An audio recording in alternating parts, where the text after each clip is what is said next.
괜찮죠? 버티실만 하시죠? 조금 추워요? 손 좀 시립고. 이거 좀 틀어놨나요? 이제 틀어놨어요. 근데 또 너무 틀어놓으면 또 겨울은 또 전에도 얘기했지만 아주 푸근하게 잘 주무시다가 가신단 말이에요. 이게.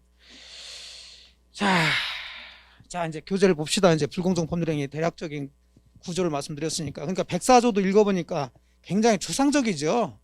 당사자 궁박하고 경솔, 무경험 이쪽을 얘기하는 게 궁박, 경솔 또는 무경험으로 인해서 현저하게 공정을 이룬 법률행위. 이걸 무효로 한다고 그러는데 도대체 얼만큼 차이 나야 현저한 공정을 이루냐 그 얘기지. 항상 싸우게 돼서 판례가 나올 수밖에 없어요. 의의를 보시면 자, 그래서 제가 아까 얘기했던 제104조는 제103조의 무슨 조항이라고요? 예시조항이에요. 하나 예로서 조항을 만들어 놓은 거라고요. 그래서 뭐 104조 요건을 충족하지 못해서 불공정 법률행위에 해당되지 않더라도 그것이 반사지서 법률행위로 평가된다면 103조에서 무효가 될 수 있다. 뭐 큰 문제 없고. 자, 뭐 적용 범위가 이제 앞쪽에 나왔는데 넘어가세요. 62페이지에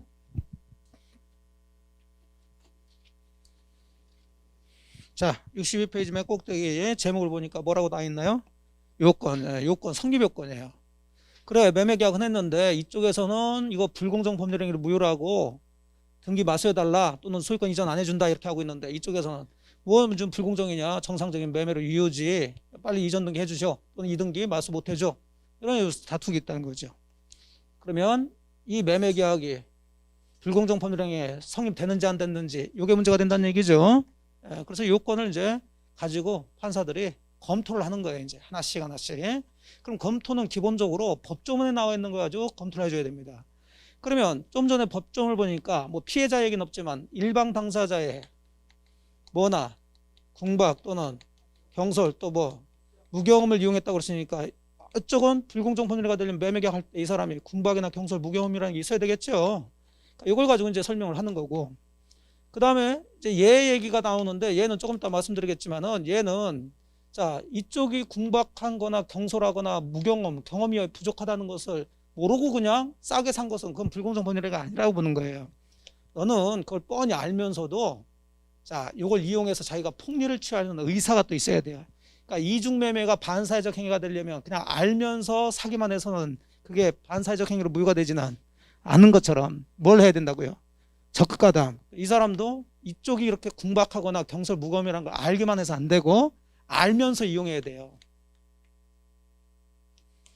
이용하려는 의사가 있어요.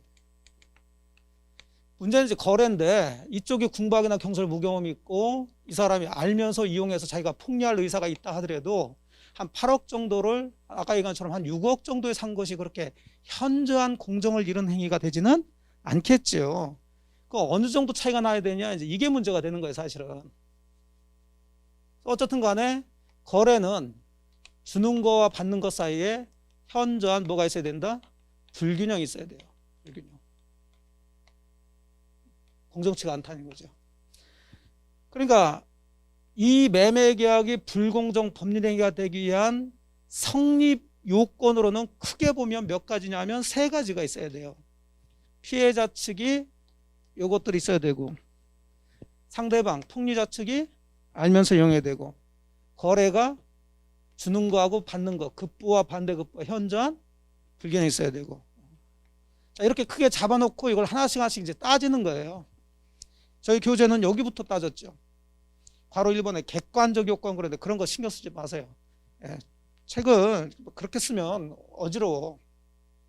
그냥 이거대로 그냥 의의 잡았으니까 피해자에 대한 거, 폭리자에 대한 거, 거래에 대한 거 이렇게 해가지고 쭉 따지면은 편한데 이게 이제 대학 교수들이 이렇게 쓰다 보니까 그걸 그대로 이제 베껴 쓰다 보니까 이제 뭐 주관적 요건, 객관적 요건 하는데 그렇게 하지 마시고 괄호 1번 객관적 요건은 그냥 거래 행위에 대한 거다 이렇게 생각하시면 돼요. 거래 행위. 즉 결국 거래 행위는 동그라미 1번 이제 기준 잡았죠. 급부와 반대급부, 즉 주는 거와 받는 거 사이에 현저한 뭐가 있어야 된다. 불균형이 있어야 된다. 이제 이렇게 크게 잡아놓고. 문제는 그럼 동그라미 2번인데 그럼 현저한 불균형은 어느 정도 차이에 주는 거하고 받는 거 사이에 어느 정도 차이가 나야지만이 현저한 불균형이 있다고 보느냐 그 얘기인데 여기에 대한 기준은 없어요. 여기서 법에서 아까 104조 죽어라고 읽어봐도 몇 배 차이 나야 된다 이런 얘기 있어요 없어요? 없어요. 그냥 현저하게 뭐 공정을 잃은 법률행위는 무효로 한다 이렇게 얘기했지. 그럼 결국은 모든 것들은 누가 판단하는 거예요? 판사예요, 판사. 대부분 판사들이 얘기한 걸 우리가 배우시는 거라고. 그러면 판사가 이제 판례를 볼 때 이제 그런 것들을 보시면 되는데 판사가 판단합니다. 그럼 판사가 판단한 게 판례 내용이에요. 근데 이 사람들은 자, 둘이 싸우겠죠? 어느 한쪽 편 들면 될까 안 될까? 안 돼요. 그래서 자기는 그 소송을 진행하는데 누구 편도 안 든다는 것을 판례에다가 써놔요. 그런 단어를 쓴다고. 그런 단어를 이제 뭐라고 쓰냐면 객관적 이런 단어를 써요. 그럼 객관적의 반대는 뭘까요? 주관적이라는 얘기인데 주관적이라는 얘기는 당사자 입장을 얘기하는 거예요. 당사자. 자기가 당사자 입장이 되면 안 되지. 얘 입장이 되면 억울할 거고 얘 입장이 되면은 이득을 보니까 얘 입장이 돼서 안 되고 객관적 누구 입장에서 제3자 자 이걸 다른 말로 일반인 입장이라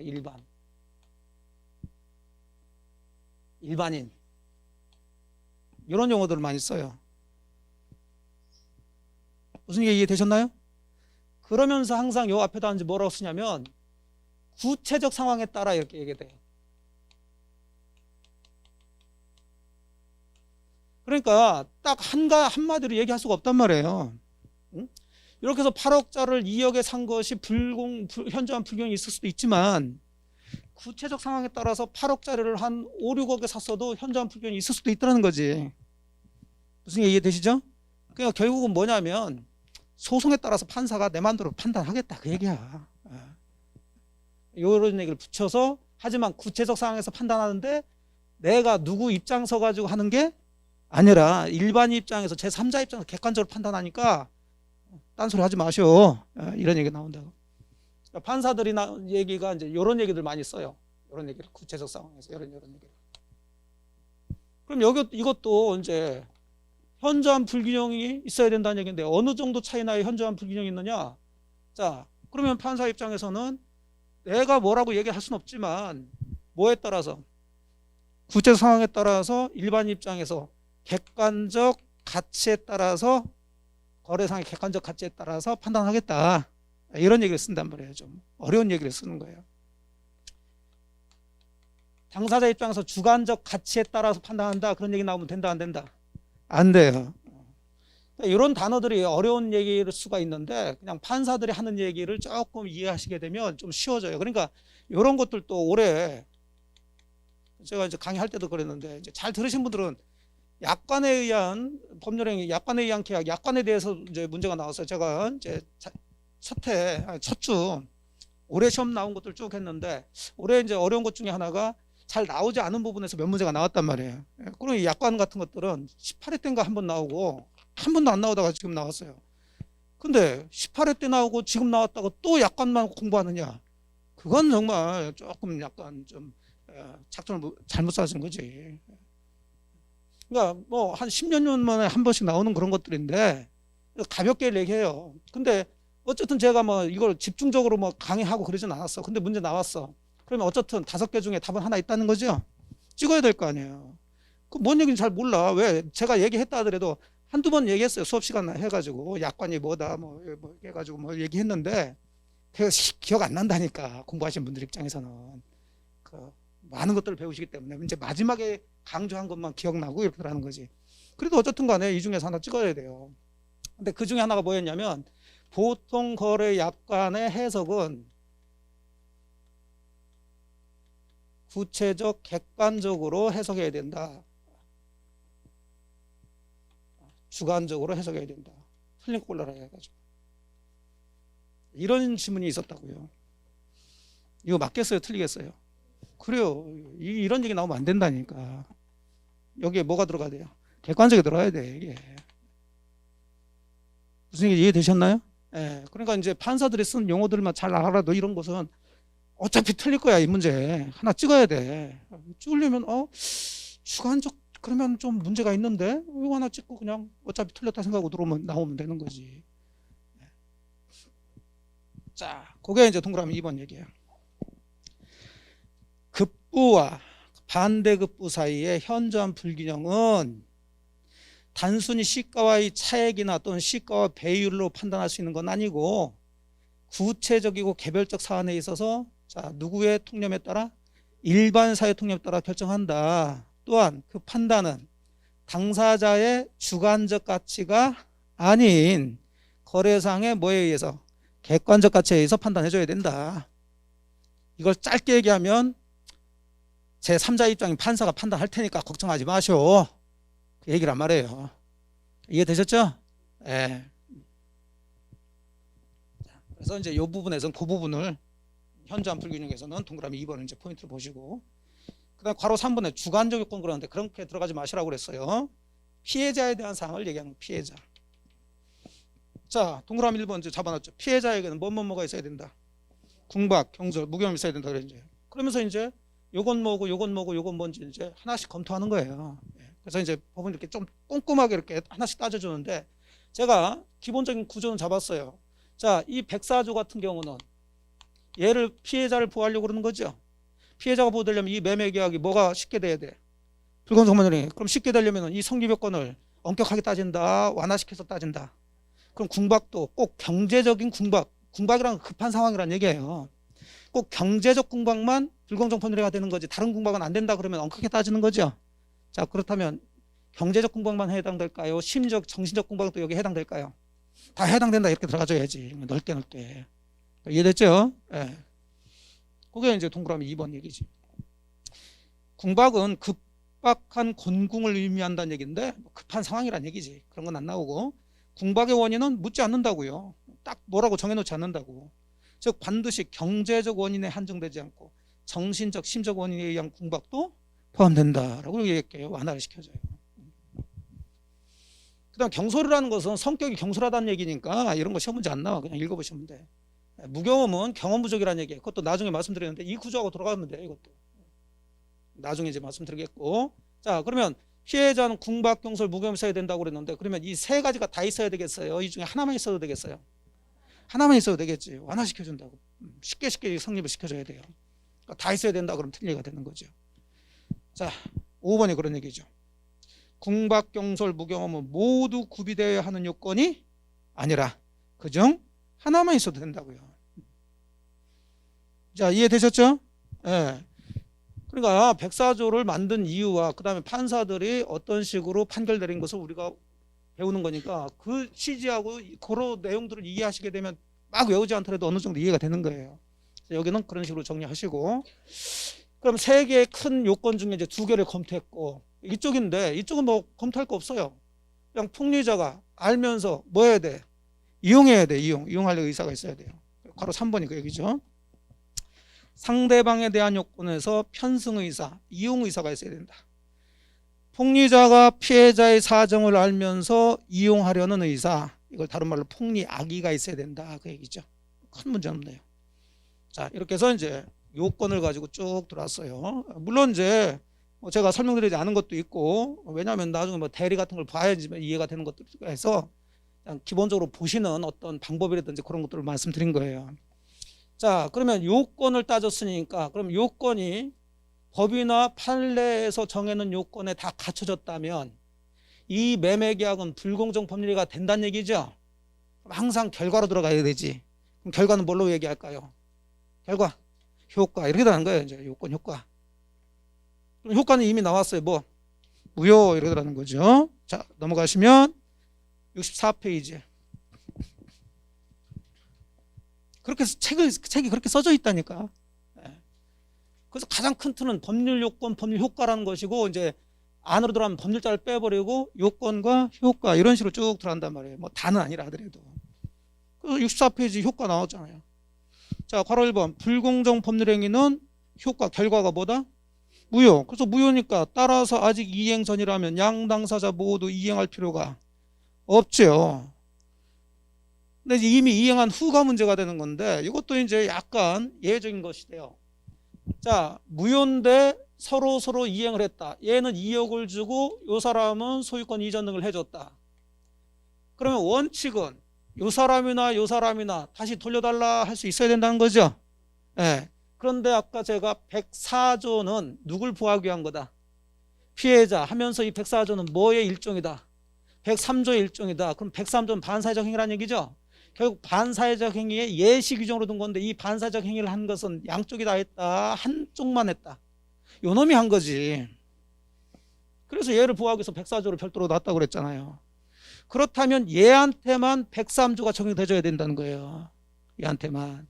그럼 얘는 2억 줬으면 다시 돌려달라고, 무효니까 돌려달라고 할 수는 없는 거예요. 그럼 얘는 일반적인 무효로 들어가는 거지. 자, 무효는 안 줘야 되는데 줬죠? 다시 돌려달라고 할 수가. 이건 있어야지. 되셨어요? 예. 네. 그렇게 결론이 나와죠. 그게 이제 그 얘기지. 이미 이행한 후에는 불법의 원인이 누구에게만 있으므로? 폭리자에게만 있으므로, 즉 불법의 원인, 그에게는 불법 원인 급여니까 반사적이라는 얘기죠. 폭리자는 피해자가 반환 청구할 수가 없으나, 또 불법 원인 급여라고 써 있잖아요.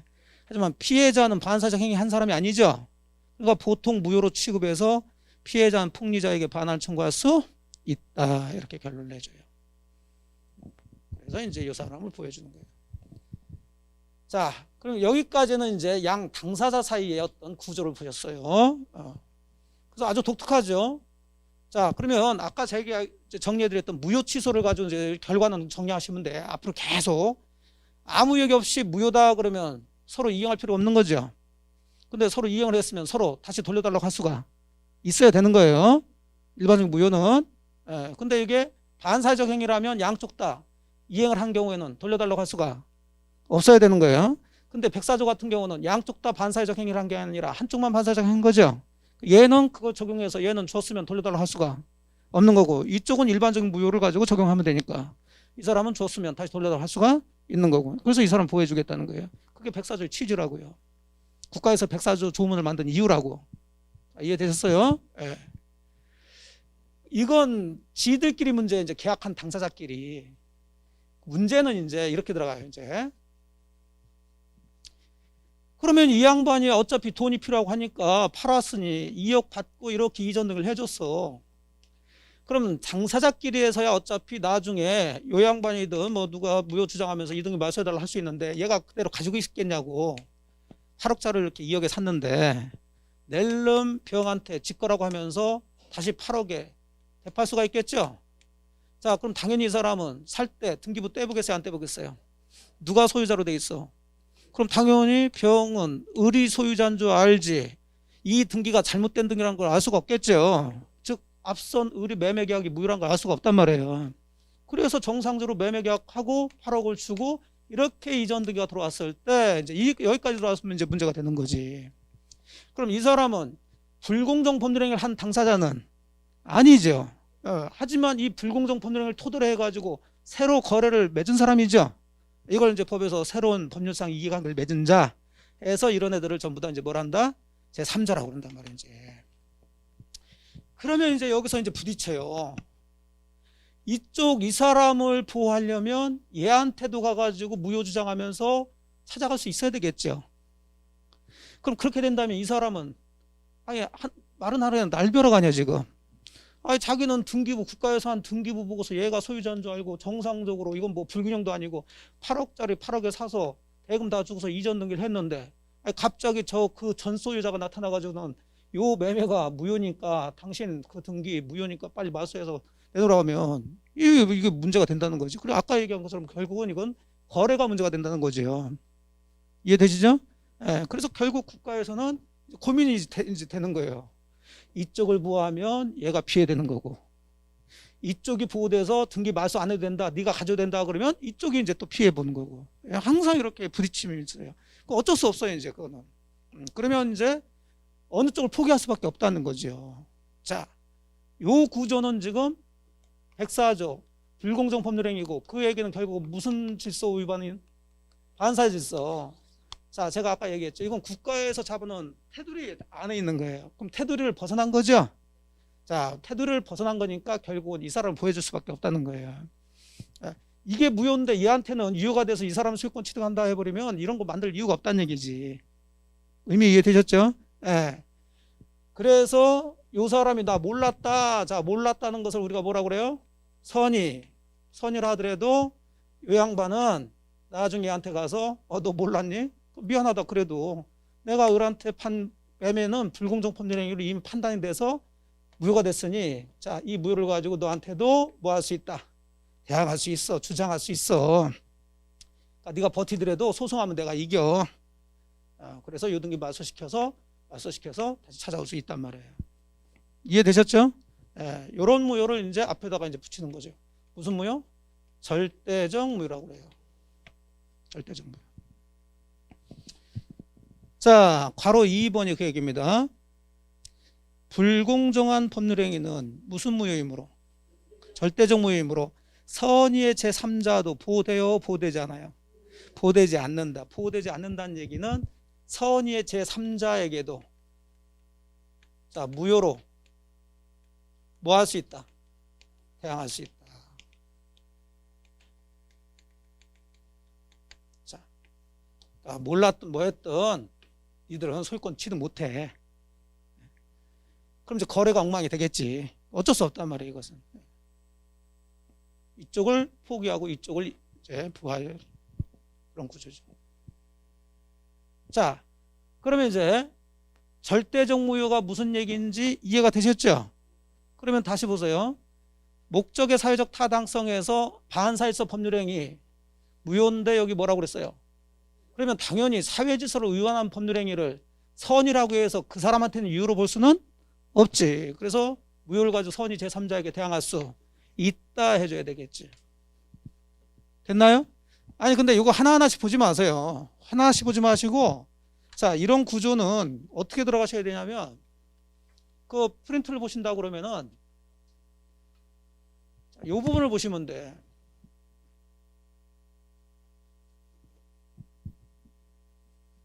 지금 우리가 여기 보고 있단 말이에요. 여기. 그렇죠? 요 중에서 여기 보고 있어. 사회적 타당성. 이게 목적에선 가장 포인트가 되는 건데 어쨌든 사회적 타당성이 없든 확정되지 않았던 원시적 불능이 등 적법하지 않든 즉 강행규정에 위반했던 여기는 취소 사유가 있다 없다? 취소 사유가 있다고 그랬어요? 없다고 그랬어요? 없다고 그래서 다 무효예요.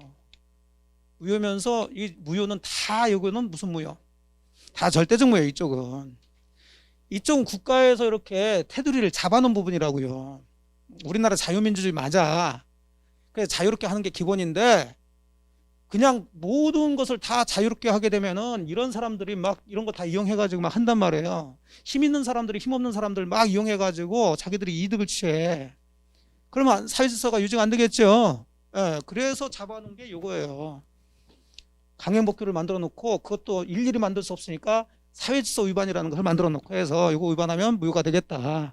그 원시적 불능도 마찬가지지. 아니 이미 타버린 건물인데 계약을 했다고 해가지고 그거 유효다 그러면 어떻게 넘겨주란 말이에요 이게. 뭔 얘기인지 이해되시죠? 예. 그래서 전체적으로 묶어서 공부를 하셔야 된다고. 그럼 이쪽에서 무효가 나왔다 그러면 결국 선이 제3자에게도 전부 다 뭐 할 수 있다? 대항할 수 있다. 반대로 그러면 제3자는 선이라도 소유권 취득할 수 없다. 이렇게 결론이 다 나와줘야 돼 이쪽은.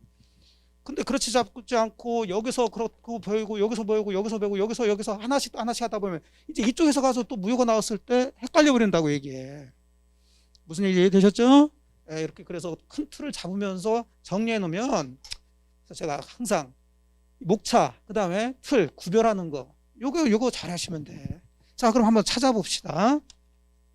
이제 마지막 요 부분까지 했으니까 불공정 법률까지 했으니까 이제 불공정 법률이 절대적 무효라는 거 잡았죠? 예, 그럼 앞쪽으로 다시 가보세요. 앞쪽으로 다시 가셔서 53페이지 53페이지 맨 밑에 이미 봤지만 자, 3번에 이제 사회질서 위반의 효과도 나오죠. 예, 일반적 효과에서 반사회질서 법률행위는 무슨 무효? 절대적 무효이므로 선이 제3자에게도 무효를 뭐 할 수 있다? 주장할 수 있다고 뺏어올 수 있다고요. 자, 앞쪽으로 또 가세요. 앞쪽으로 가셔서 44페이지 또 가보세요.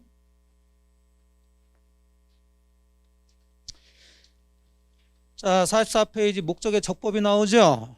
예, 그래서 강행규정, 임의규정 배우셨단 말이에요. 자, 그 중에 괄호 3번 보시면 강행규정에 위반한 법률행위는 또 무슨 무효? 절대적 무효라고요. 역시 따라서 선의 제3자에게도 무효를 뭐 할 수 있다. 주장, 대항할 수 있다. 그래요. 그렇게 돼 있죠. 근데 이걸 하나씩 하나씩 보면 이게 여기서 보고 저기서 보고 하면서 의사표시까지 그냥 넘어가면 그냥 어디서 봤는지 모른다니까. 예. 이 모든 것들은 지금 어디서 나온 무효들이에요? 목적에서 나온 무효들이에요. 뭐 원시적 불능은 얘기가 없지만은 그것도 당연한 얘기가 되는 거죠. 그래서 여기서 나온 무효들은 다 무슨 무효들이다? 절대적 무효들이에요. 절대적 무효들. 절대적 무효 내용은 아무리 이거 믿고 거래한 사람이라 하더라도 선의 제3자에게도 무효를 주장 대항할 수가 있어서 찾아올 수가 있다. 자, 되셨죠? 예. 네, 구조 잡으시고. 자, 이제 목적은 이제 정리했고요. 그 다음에 이제 어딜 가시냐면 이제 의사표시 파트로 들어가줘야 되겠죠. 70페이지 가세요. 앞쪽은 천천히 뭐 좀 설명드리는 게 이쪽을 많이 힘들어 하세요. 왜 힘들어 하냐면 결국 가장 기본적인 게 뭐 구별을 안 해, 막 공부하면서. 하나씩 하나씩 배우는 것만 그냥 공부하다 보니까 여기 무효, 여기 무효 헷갈리고 막 그러신다고. 처음부터 이제 그런 것들을 딱 구별하면서 공부하시라고. 천천히 하고.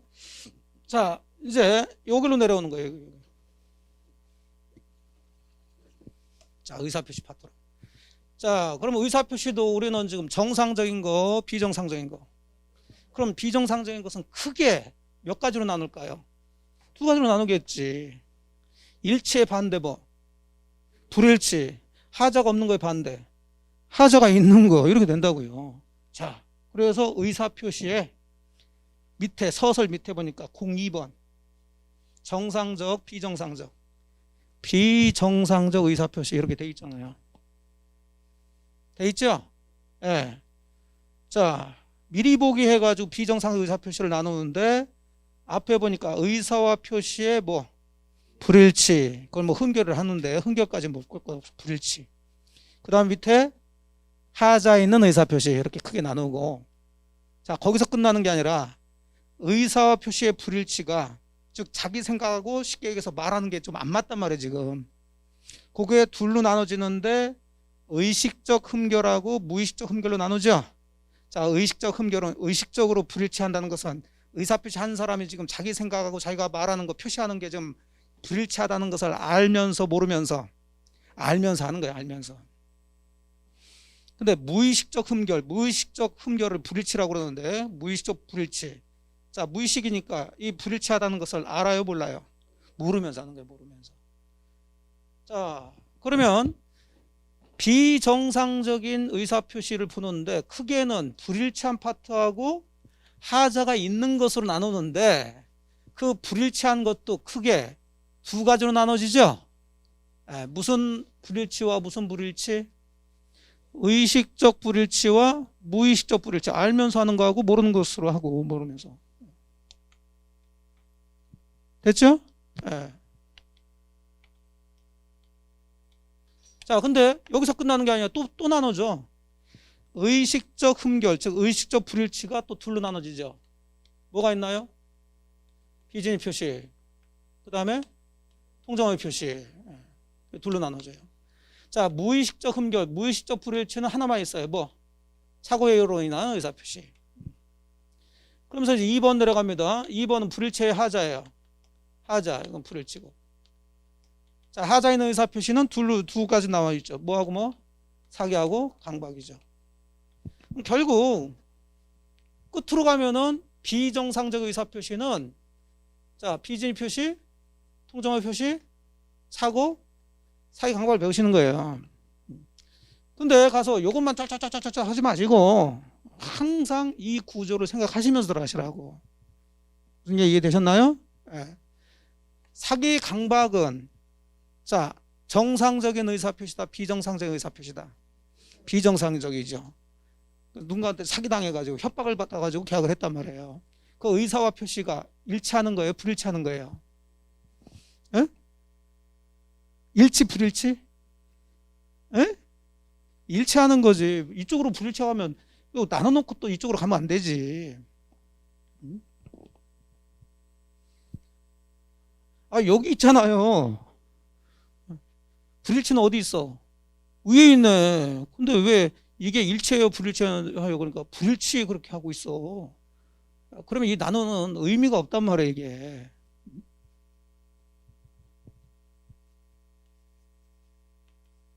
서울 구로구가 있고, 여기 부천이 있어. 오류동이 있고, 여기 좀 역곡동이 있어. 오류동은 부천이에요, 구로구예요. 이건 잘하면서 왜 이건 못해? 똑같은 구조죠. 어? 이쪽에 있느냐, 이쪽에 있느냐. 되셨어요? 예, 이런 것만 잘해놓고 하면은 정말 한 3, 40점대 나오는 것들은 그냥 맞추는 것들이 많아요, 정말. 제가 그래서 첫날에도 말씀드렸는지 어쩔지 모르겠지만 가장 흔하게 여기서 나오는 게, 그래서 여러분들이 착각하신 것처럼 이걸 구별하지 않으면 강박에 의해서 증여했다. 여러분들이 지금 협박을 받아가지고 주기 싫은데, 공짜로 주기 싫은데, 이게 깍두기 머리들이 와가지고 그 건물 내놔라. 공짜로 주고 싶어요? 안 주고 싶어요? 안 주고 싶은데 협박을 받아가지고 증여계약을 맺었다니까. 예. 그거 안 주고 싶었죠? 근데 증여계약 준다고, 공짜로 준다고 계약을 했죠? 이거 비진입 표시 아니에요? 응? 아니라니까. 비진입 표시는 여기 있는데 왜 이게 이쪽에 가? 예, 이건 강박이지 그냥. 이거하고 이건 다르다니까요. 근데 이걸 구별하지 않고 하면은 꼭 그런 것 같아. 내가 안 주고 싶은데 준다고 얘기했으니까, 그 비진입 표시 같기도 하고, 뭐 하기도 하고. 이걸 이해하려면서 공부하시려고 그러면은 아주 어려운 파트예요. 근데 이해하지 말고 딱 나눠놓기만 하면 비진입 표시하고 사기 강박은 같은 쪽에 있어요? 다른 쪽에 있어요? 그럼 다른 쪽에 있으면 강박은 비진입 표시도 아니다. 아니다 그럼 끝나는 거지. 뭐 이거 뭐 무슨 더 이상 생각할 것도 없고 이해할 것도 없고. 무슨 얘기 이해되셨어요? 예. 사기 강박에 의한 법률행위는 반사회 질서 법률행위다 아니다? 사기 강박 나쁜 짓이죠? 예, 그 사기 강박에 의해서 법률행위 했어. 반사회 질서 행위 아니에요. 아니지. 반사회 질서 행위는 이쪽에 있잖아. 이제 완전히 동떨어진 데 있잖아. 강박은 이쪽에 있잖아요. 근데 강박에 의해서 법률행위 한 것이 반사회 질서 행위다 그러면 전혀 이건 뭐 엉뚱한 얘기를 하는 거지. 이해됐어요? 그래, 나쁜 짓이라고 다 반사적 행위가 되는 게 아니라니까. 이런 것들은 뭐 나쁜 짓도 나쁜 짓이지만 결국은 당사자들의 뭐가 문제가 되는 거야? 의사표시, 니들의 의사표시. 이게 기본적인 자유라니까. 자기가 생각해서 표시하는 것이 자유지. 근데 하려면은 자기 생각과 표시가 뭐 해야 돼? 일치가 되도록 해야지. 그리고 자기 생각 결정하는 거하고 표시하는 것은 자기가 자유롭게 해야 되는데 지금 남한테 뭐 받아서 사기를 당해가지고 뭐 해서 협박을 해서 했으니까 이게 문제가 되는 거예요, 이게. 근데 이쪽은 이런 문제가 아니라 그래, 자유롭게 하긴 하더라도 이 테두리 안에서 자유롭게 해라라고 국가에서 틀을 잡아준 거라니까. 그러니까 이것은, 이쪽은 국가에서는 양보할 수 있는 거예요, 없는 거예요? 없는 거예요, 이것은. 이거 넘어가면 무조건 무효야, 이거는. 근데 이것은 이 안에서 했어, 이제. 이 안에서 했는데 하려면 네 의사하고 표시를 자유롭게 해서 일치가 되게끔 해야지. 근데 네가 알면서 불일치 시켰거나 어쨌든 네가 뭐 상대방이 잘못했든 뭐였든 사기를 당해서 했다 그러면 뭔가 문제가 있다는 거죠. 그래서 이쪽은 법률행위를 무효취소로 해가지고 들어오는 건데, 그래서 이쪽의 무효취소하고 이쪽의 무효취소가 국가에서는 다르게 본단 말이에요, 이게 의미가. 이해되셨어요? 예, 이런 것들이 법이에요. 그러니까 이런 것들을 잘 구별하면서 들어가시면 짜잘한 것들을 막 외울 필요가 없는 거지, 이게. 그럼 결론적으로 말씀드리게 되면 이쪽의 무효는 절대적이라고 그랬죠. 테두리를 벗어난 거니까 뭐 이걸 가지고 또 거래한 사람이 나왔다 뭐였다 하더라도 다 무효로 다시 찾아와야 된다고. 근데 이쪽은 이 테두리 안에서 지금 의사표시가 문제가 된 거죠. 지들이 의사표시 잘못해놓고서는 거래해가지고 한 사람들, 모르는 사람들 얘 것까지 다 뺏어오면은 이건 정말 거래가 엉망진창이 되겠지. 그래서 여기서는 이제 제3자가 나오면 선이 악이냐에 따라서 무효 취소가 얘한테 대항할 수 있냐 없냐가 나눠져 있죠, 이제. 자, 이유 이해되셨나요? 예. 그래서 이유를 이해하시고 딱 나누시라고. 이쪽하고 이쪽은 다르다. 다르고 비정상적인 것도 불일치하고 뭐가 다르다. 하자 있는 쪽이 다르다. 그래서 이게 잡아놓고 시작하셔야지. 그럼 그렇고 배우기는 이제 요거 하나씩 하나씩 배우시는 거야. 보통 여기서 한 2문제 정도 나오는데 올해는 아주 특이하게 불일치 파트만 전부 다 해가지고 문제를 만들어냈어요. 다음 중 의사와 표시의 불일치에 대한 설명에서 틀린 것을 내가지고, 그러니까 뭐 이거하고 이걸 비교하기도 하고 이거하고 이걸 비교하기도 뭐 해가면서 쭉 질문을 만들어냈죠. 그러니까 이런 것들이 아주 기본적인 건데 이게 안 되니까 비교가 안 되는 거야 이게. 자꾸 제가 첫날 얘기했지만 아주 기초적인 개념과 기본적인 것들을 지문으로 만들어냈는데 이런 것들을 지금만 얘기하지 나중에 이런 거 하기가 어렵다니까. 이제 그냥 직접적으로 비즈니스 표시, 통장 표시 이제 들어가요 이제. 그러니까 이제 그런 것들에서 다 까먹어 버리니까 공부하신 분들이 그러면서 이제 기억이 안 나면 어려운 거예요 우리는. 기초든 뭐든. 그래서 우리 11월 달 하신 분들은 아주 잘 오지. 제가 그래서 아주 아예 작정을 하고 11월에 시작하신 분들은 100% 다 합격시키려고 올 때마다 마음 먹고 와 해서, 그래서 기분을 탄탄하게 잡아드리자. 그래서 복습도 시켜드리고 와서 뭐 하면 뭐 또 해드리고 한다고. 천천히 해서 11, 12, 1, 2만 잡으시면 이제 기초가 탄탄해져요. 3월부터 좀 빨리빨리 이제 여러분들이 흡수가 될 거라고. 이해됐죠? 예. 이래 놓고 이제 71페이지부터 이제 자 밑에 2번 이렇게 보니까 거기 뭐 얘기하겠다고요? 진이 아닌 의사표시, 줄여서 뭐라고요? 비진이 표시. 이제 이거부터 이제 보자 이거지 이제. 자 이제 비정상적인 의사표시 중에 진이 아닌 의사표시, 다른 말로 줄여서 비진이 표시. 한마디로 자기 생각하고 다른 얘기를 하더란 얘기예요. 더 쉽게 얘기하면 거짓말 하더란 얘기지. 가장 흔한 게 갑이라는 사람이 자기 부동산을 친구 을한테 자 의사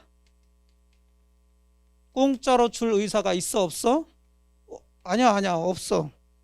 없으면서 얘가 시험에 떨어져 가지고 아주 그냥 시리에 빠져 있어. 불 수가 없어서 얘 용기를 북돋아주기 위해서 공짜로 줄 생각은 없지만 야 마시라도 보라고 내가 공짜로 줄게 라고 뭐 한 거예요? 표시를 한 거지. 그럼 요 사람 입장에서 지금 의사와 표시가 일치 불일치, 지가 알면서 모르면서, 지가 알겠지 뭐. 난 줄 생각이 전혀 없는데 그냥 얘 좀 용기 내라고 그냥 하나 줄게. 준다고만 얘기했단 말이에요. 그냥 거짓말 한 거지. 그럼 문제가 되는 게 이제 이쪽이죠. 그럼 이 사람은 자 사람이 다른 사람의 의사 생각까지, 이게 생각이죠. 생각. 쉽게 얘기해서 궁예요? 딱 보면 다 알아요 몰라요? 자, 모르겠죠. 얘는 친구가 준다니까 고맙다 야 그래도 네가 친구다 해서 얘도 의사는 받을 의사가 얘는 있어요 없어요? 있어서 받겠다라고 증여계약을 맺은 거지. 자, 이런 것을 우리가 진이 아닌 의사표시에 의한 법률행위라고 그러는 거예요. 그 문제는 이제 증여계약은 성립이 됐죠. 그럼 얘는 야 빨리 이제 공짜로 준다고 그랬으니까 줘 이렇게 하겠지. 얘는 주겠어요 안 주겠어요? 안 주겠지. 너 이제 살아났구나. 그때 내가 준다는 거 쏘렸어. 사실 내가 줄 생각이 별로 없었어. 안 주려고 한단 말이지. 자 여기서 이제 다툼이 또 일어나겠지. 이쪽에서는 무슨 소리야, 너 지금 사람 가지고 장난치는 것도 아니고 야 네가 준다고 해서 내가 받는다고 했잖아. 빨리 이전등기 해줘. 예. 그때는 너희가 아주 그냥 세상 다 산 것처럼 해가지고 그냥 좀 용기 내라고 그냥 한 얘기지 실제로 다 주겠다는 생각 없었어. 예. 이렇게 하면서 이제 서로 싸운다면 결국 이쪽에서는 이 계약이 뭐라고 주장하겠고 무효 안 맞으니까 비정상적이니까 이쪽에서는 뭐라고 주장하겠어요? 그래요. 그래서 이제 둘이 싸울 수밖에 없다는 거지. 이런 일이 일어났을 때 그러면은 국가에서는 누구를 보호해줘야 되냐 이 문제죠. 한번 상식적으로 생각해 보세요. 거짓말 친놈을 보호를 해줘야 될까요? 그거 믿고 거래한 사람을 보호해줘야 될까요? 이것이 그럼 당연히 이걸 무효로 치면 안 되지. 그래서 지인이 아닌 의사표시는 비정상적이지만 유효해요. 왜 유효로 맞는지 이해되시죠? 예. 지인이 아닌 의사표시, 비진의 표시는 비정상적이야. 그럼 비정상적이면 무효나 취소로 끝나야 되는데 이래버리면 맨날 가면서 거짓말 치고 다녀요. 응? 급하면 판다고 그래. 그 매매계약에 계약금 받아. 그렇고 이전 등기 해달라고 하면 5억에 팔았는데 자 계약하고 나서 보니까 7억 8억 막 올라가. 그럼 판 사람이 뭐라고 얘기할까요? 아, 팔 생각 없었는데 무효예요. 그 계약은 다 무효거니까 계약금 돌려주고 딴 사람한테 팔 거예요. 이게 거래가 되겠냐고. 이게 이해를 해보시면 당연한 얘기가 되는 거예요. 이게 이해되셨죠? 그래서 진위하는 의사표시는 표시된 대로 효력이 있다고 얘기는 뭐로 보겠다는 거예요? 유효로 보겠다는 거예요. 그래서 법조문이 그렇게 돼 있어요. 제가 그런 게 아니라. 107조를 보니까 진위 아닌 의사표시에서 동그라미 1번. 자, 의사표시는 표의자가 진위 아님을 알고 한 것이라도, 자, 진위가 진짜 의사를 얘기하는 거예요. 쉽게 얘기해서 진짜 의사, 진짜 자기 생각.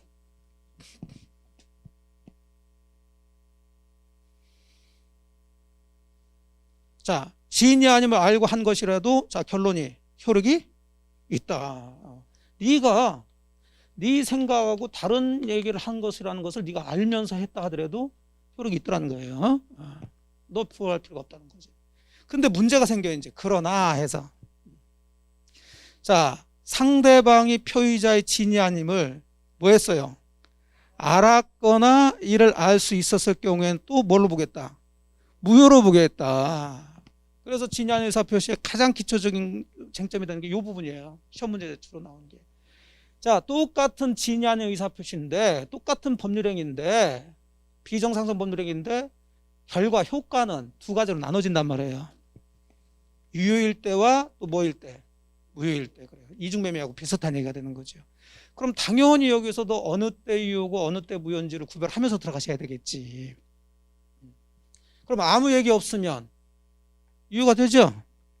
자, 유효가 된다는 것은 진위 아닌 의사표시 거짓말 한 사람하고 그걸 믿고 거래한 사람 중에서 누굴 보여주겠다? 믿고 거래한. 그럼 이 사람을 우리가 거기 뭐라고 표현하고 있어요? 상대방 이렇게 표현하고 있다고요. 그런데 법에서는 또 이 사람이 보호할 만한 가치가 있어야 보호가 된다는 얘기예요. 그러나 뒤를 보니까 상대방도 또 얘가 진위 아닌 의사표시를 한다는 것을 또 뭐 하면서? 알면서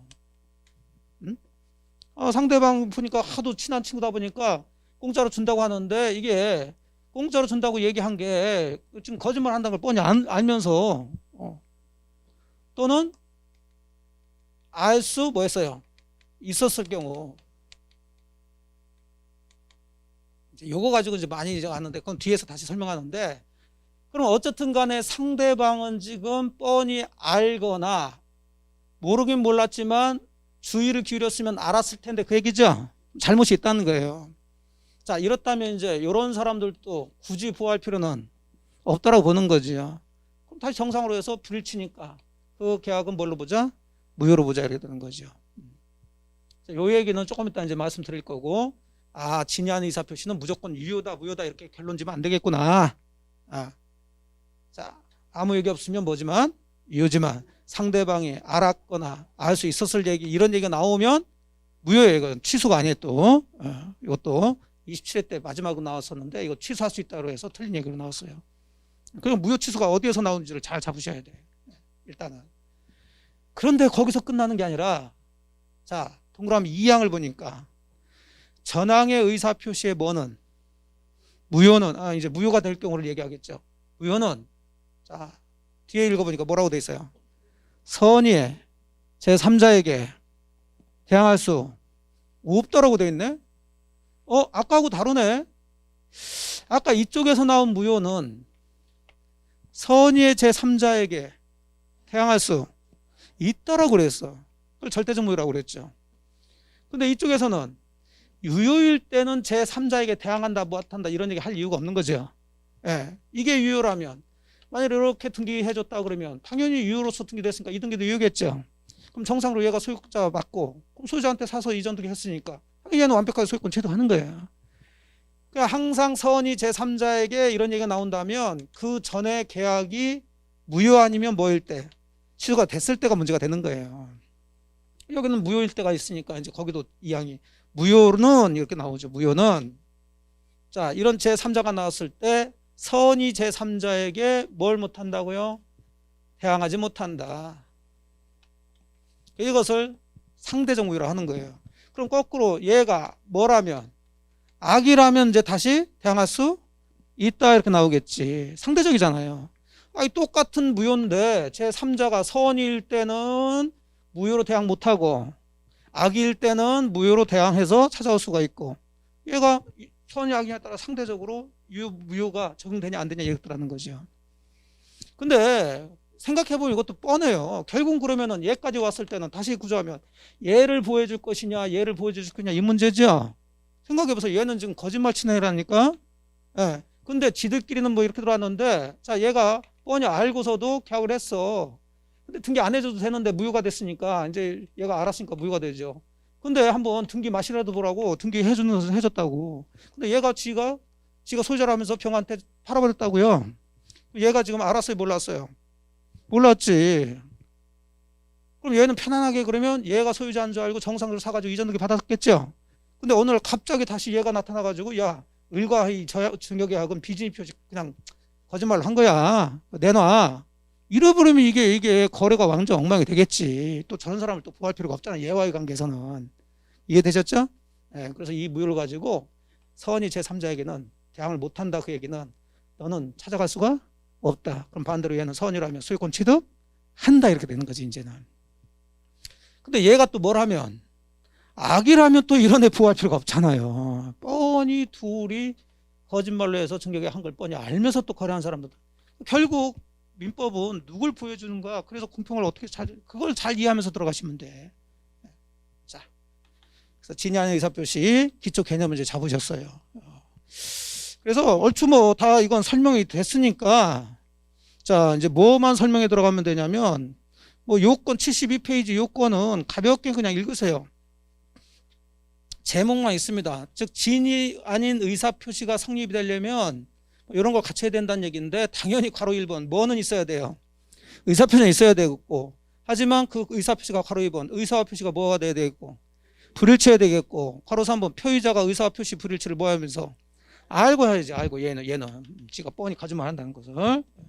물론 괄호 4번 비진입 표시를 하게 된 동기나 이유는 묻질 않습니다. 73페이지 3번 효과인데 효과 다 얘기했어요. 자, 효과 원칙은 유효다 무효다.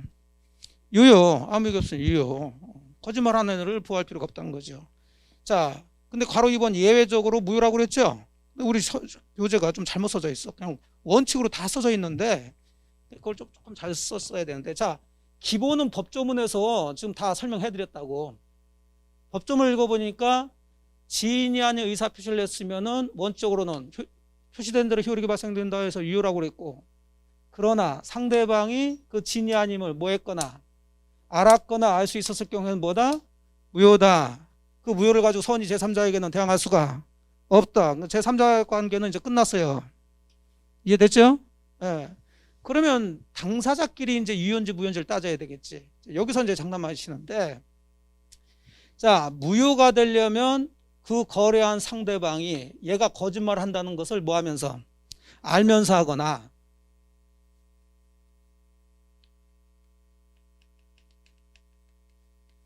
또는이죠. 알았고 나니까. 거긴 또는 자가 없지만 뭐 했어야 돼요? 알 수 있었을 경우죠. 경우에는, 자, 저 비진 표시 신이 아닌 의사 표시는 뭐다? 무효. 그러면 두 가지 다 갖춰야 무효다. 둘 중에 하나만 있어도 무효다. 하나만 있어도 되는 거예요. 그러면 알았다는 것은 이제 바꾸면 뭐 악이라는 얘기겠죠. 예. 자, 이제 요게 문제가 돼요. 알 수 있었을 경우 그랬죠. 예. 이건 악이에요, 선이에요? 그러니까 안 거예요, 모른 거예요? 몰랐지. 자, 그래서 다시 첫날 얘기했던 거 뭐가 필요하다고요? 국어가 필요한 거예요, 국어가. 결국은 알 수 있었을 경우라는 얘기는 지금 알았다는 거예요, 몰랐다는 거예요? 몰랐다는 거지. 합격할 수 있었을 텐데 합격했다는 거예요, 안 했다는 거예요? 어? 안 했다는 거죠. 근데 조금만 더 했으면 합격했을 텐데 그 얘기죠. 그 얘기예요. 모르고 했는데 얘가 조금만 주의를 기울였으면 알았을 텐데 그 얘기겠지. 그런 걸 우리가 뭐라고 그러냐면 과실이라고 그래. 과실. 뭐라는 얘기 한다고요? 과실. 부주의를 했다는 거죠. 부주의. 좀 주의를 기울여야 되는데 주의를 기울이지 않고 한 거지. 그래서 요걸 자꾸 헷갈려 해요. 그래서 용어 설명을 다시 한번 말씀드리는데, 자, 선의하고 대응하는 게 뭐냐면 악이에요. 그냥 선의하기는 첫날 얘기했으니까 선의는 아는 거 모르는 거. 아니 선의는 모르는 거. 잖아요. 이러면서 1년 싸워요. 저하고. 악의는 아는 거예요. 아는 거. 어떤 사항을 아는 거. 근데 문제는 이제 고의보. 사실 이렇게 된다고요. 자, 고의는 많이 들어보셨나요? 고의로 그랬어. 그러니까 이것은 알면서도 행동을 한 거죠.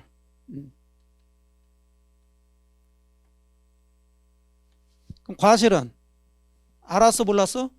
몰랐어요. 항상 이 과실은 모르는 거, 선의를 전제로 해요.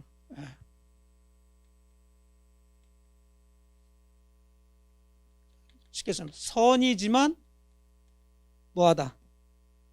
부주의하다는 거예요. 조금만 주의를 기울였으면은 뭐 했을 텐데?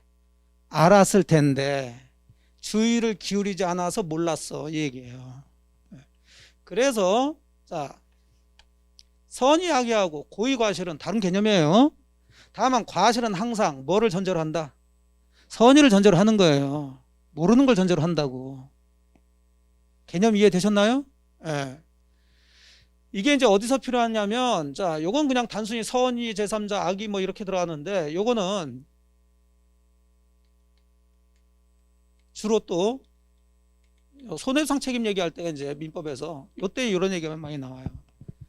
그 조금 뭐 진도 많이 이렇게 구해되지 않으니까 우리는 민법을 배우시죠? 근데 우리나라 법에는 형법이라는 것도 있어요. 형법은 이제 죄를 물어가지고 말 그대로 형사처벌하는 거죠. 거기는 고의와 과실이 굉장히 중요해요. 형법은 원칙적으로 고의범만 처벌하게끔 돼 있어요. 고의범만. 과실로 어떤 죄에 해당되는 행위를 했다고 해서 그 사람들은 처벌하지 않아요.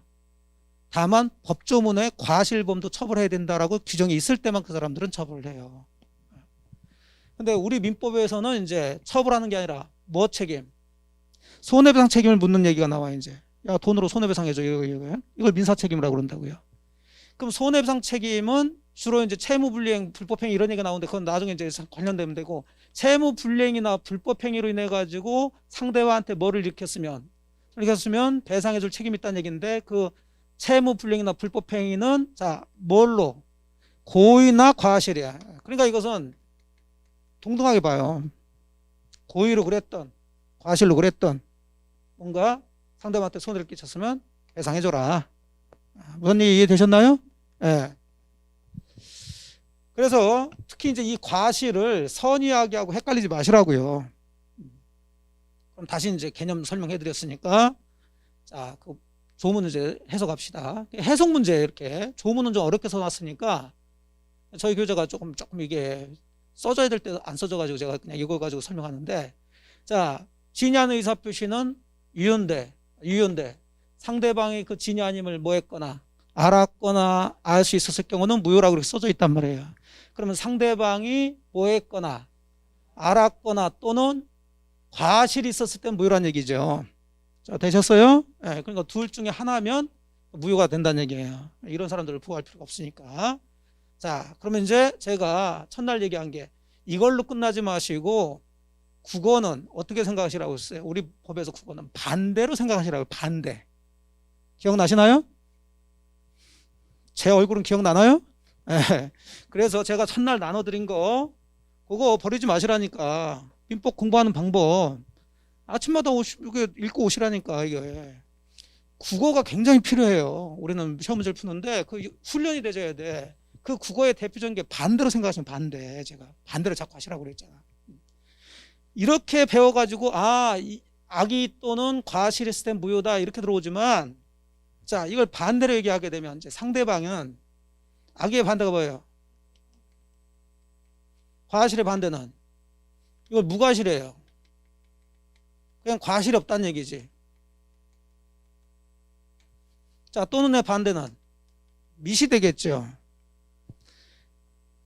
요거나 또는 요거 둘 중에 하나면 뭐지만 무효지만, 자, 반대 선의하고 그리고 상대방이 뭐 무과실이면 결과는 또 무효 유효 이렇게 되겠지. 이해되셨어요? 예. 여기가 반대로 됐으니까 결과도 반대로 들어가줘야지. 그러니까 이런 걸 잘 하셔야 된다니까. 이 부분뿐만 아니라 법이라는 게 그렇게 돼 있어요. 하나만 설명하기 때문에. 왜냐하면 제가 첫날 얘기한 것처럼 권리 의무를 설명하는데 기본적으로 권리 중심으로 얘기한다고요. 하지만 권리를 가지고 있는 사람의 반대 사람은 뭘 지고 있는 사람이에요? 의무를 지고 있는 사람들이니까 문장에서 누가 주어가 되는지 잘 파악을 하셔야 되겠고, 그 다음에 이런 것들을 어떻게 해서 반대로 해서 해석을 해야 될지를 잘 잡으시라고. 자, 그럼 이제 들어가 봅시다. 원칙만 보시면 돼요. 원칙. 자, 원칙은 유효라고 그랬는데 그 괄호 속에 이미 얘기를 해놨죠. 상대방 선이 무과실. 그 점이 있는 것은 미시란 얘기. 자, 이제 읽어봅시다. 진의하는 의사표시는 원칙적으로 표시된 대로 효력이 발생한다. 유효란 얘기죠. 자, 다만 상대방이 진의 아님을 알았거나 알 수 있었을 경우에는 뭐다? 무효다. 자, 그러면 알았거나를 다른 말로 뭘로 바꾸면 돼요? 악이. 알 수 있었을 경우를 과실. 그럼 둘 중에 하나면 무효란 얘기죠. 자, 그걸 반대로 얘기하면 즉 비진의 표시는 상대방이 뭐인 경우? 선이 무과실인 경우에 한해서 유효하다. 됐죠? 예.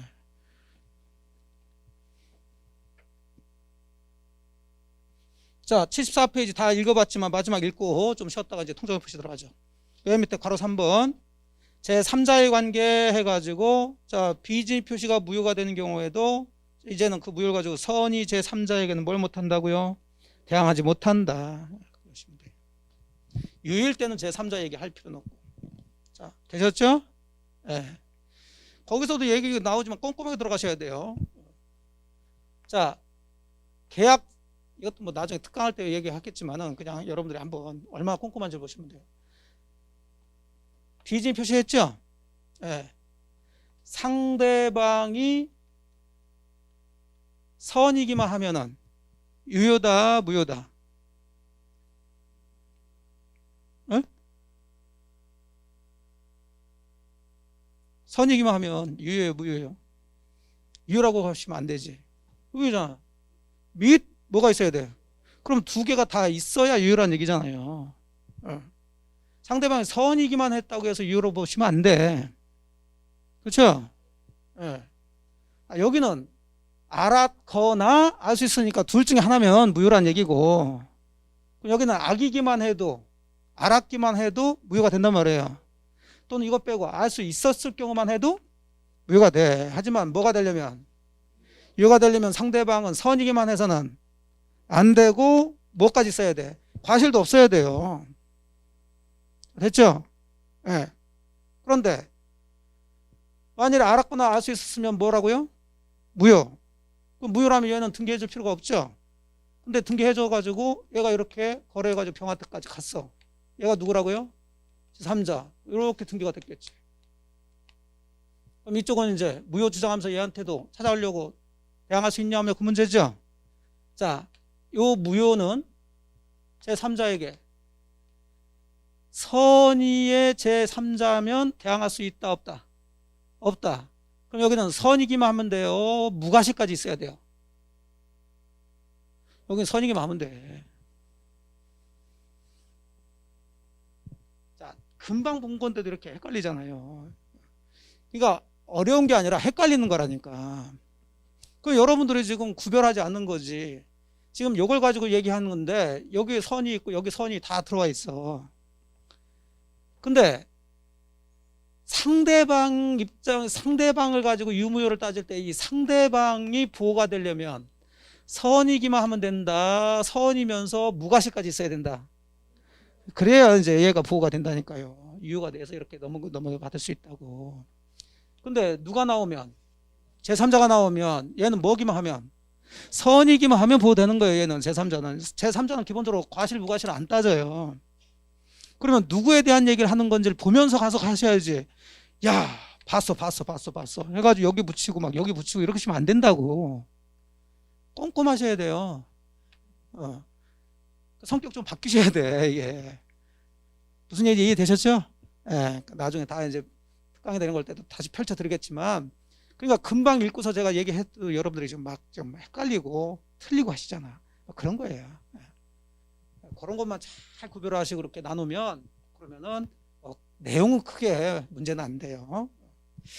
자, 그 진위 아닌 의사표시 간단하게 정리했습니다. 자, 간단하게 하면 진위 아닌 의사표시는 불일치지만 유효 무효? 유효. 하지만 누구? 상대방이 알았거나 알 수 있으면 무효야. 그럼 반대로 상대방이 선이기만 하면 안 되고 상대방은 선이면서 무과실의 유효가 되는 거예요. 그럼 유효일 때는 제3자 얘기 나올 이유가 없어요. 자, 뭐일 때? 무효일 때. 무효인데 이렇게 해서 이렇게까지 갔다. 그럼 얘한테 가서 찾아오려고 그래야 되겠죠? 자, 그럼 제3자는 뭐기만 하면? 선이기만 하면 부호가 되니까 선이 제3자에 대해서는 무효를 가지고 대항할 수 없다. 반대로 그러면 제3자는 선이면 소유권 취득한다. 됐죠? 네. 자, 거기까지 비정상적 표시에서 하나 보셨고 76페이지 펴놓으시고 좀 쉬었다가 들어갑시다.